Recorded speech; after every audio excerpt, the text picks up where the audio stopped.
Someone asks you for a small favor. It's nothing. You say yes before you finish hearing it. Then, a week later, there's a bigger one, and you say yes to that too, a little slower this time. What you tell yourself is that you're being easy to work with.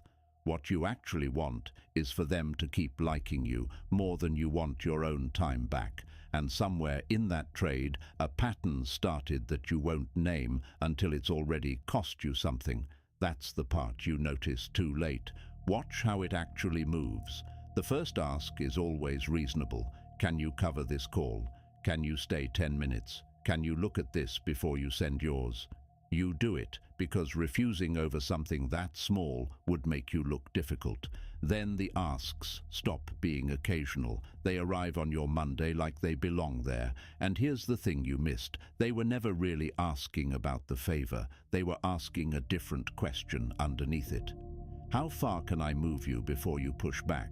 Most people never answer that question out loud. They answer it with their behavior, and the answer is usually further than you think. This is what a test looks like when it's done well. It doesn't come as a demand. It comes as something so minor that objecting would feel absurd. A joke that lands a little too personal, watching your face. A deadline moved without asking to see if you mention it.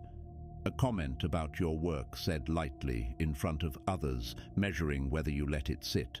Each one is small enough to deny. That's the point. The smallness is the design. They're not testing whether you'll agree. They're mapping the exact place where your yes turns into a no. And when they find that line, they've learned the most useful thing anyone can learn about you, not your opinions, your ceiling. Once someone knows your ceiling, they stop guessing. They know precisely how much weight you'll carry before you set it down, and they load you right up to that number every time and call it teamwork. Now here's where it gets stranger than most people admit. You'd expect the person with weak limits to get tested the most. Often it's the opposite. The one who seems agreeable, competent, hard to rattle gets probed harder, not less. Because from the outside, they can't be read. Nobody can tell where the pressure ends and the resistance begins, and an unreadable person makes a certain kind of mind uneasy. So they push, not to hurt you, but to find your shape, to finally know what you are when you're squeezed. This is the move most people never see. The testing isn't really about taking from you, it's about information. A person who can't locate your limit doesn't know how to place you above them or below them, and that uncertainty is unbearable to them.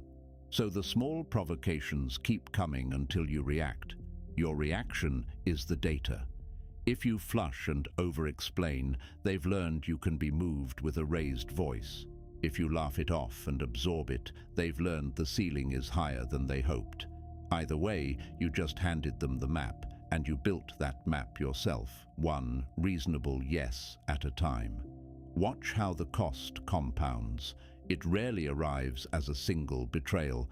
It arrives as slow reassignment. The colleague who tested you now delegates to you by default. The friend who found no resistance now makes plans around your compliance. Nobody decided you were beneath them. They discovered it in fractions from your own responses, and the worst part is you were pleasant the entire way down. You didn't lose your position in a fight. You lost it in 100 moments where staying agreeable felt cheaper than the small discomfort of one clear no. And this is the fear underneath it, the one you don't say.